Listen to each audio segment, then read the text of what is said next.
இருப்பதை கொண்டு சிறப்புடன் வாழ. இன்னைக்கு நம்மளுக்கு நாள் 18. மார்னிங் எப்பொழுதும் போல் 4 ஒயிட் பெட் வித் 3 முட்டை அமைக்கின்னு நேரா மார்னிங் டியூட்டி கிளம்பிட்டேன். இவனுக்கு என் போனை பார்த்தா எப்படி இருக்குன்னே தெரியல. போனை கீழே வச்சாலும் ஜோலியை முடிச்சு விட்டான்.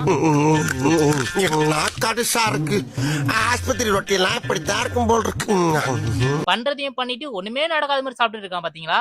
உனக்கு ஒரு நாள் இருக்குடி. அங்கே இந்த வீட்டுக்கு வந்து ஒரு கப்பு காஃபி அடிச்சேன். நம்ம வீட்டுல எப்பயும் போல ஒரு லிட்டில் பிட் பேட்ச் இருக்கு. அதுக்கான திங்ஸ் எல்லாம் போய் வாங்கிட்டு வந்து அண்ணன் காலத்துல இறங்கிட்டேன். வேலையை முடிச்சுட்டு லஞ்ச் அடிச்சுட்டு அண்ணன் எப்பயும் போல அண்ணனோட ஒரு குட்டி நேப்புக்கு கிளம்பிட்டேன். ஒரு குட்டி நேப்புக்கு அப்புறமா வெளியே வந்து பார்த்தா அருமையான மாலை வேலை. அப்படியே கையோட pre work white bread with peanut butter அமைக்கி காஃபி அடிச்சுட்டு நேரா ஜிம் கிளம்பிட்டேன். இன்னைக்கு நம்மளுக்கு எதிரியான ஷோல்டர் டே தான். ஷோல்டருக்கு இன்னைக்கு 4 வேரியேஷன் போட்டேன். எல்லாமே 3 செட், கடைசி 2 செட் எப்பயும் போல க்ளோஸ் டு ஃபெயிலியர். நீங்களும் ரேடர்ஸ்க்கு இந்த மாதிரி ஃபிளைஸ் போறீங்களா? அதுக்கு பதிலா இந்த மாதிரி போட்டு பாருங்க.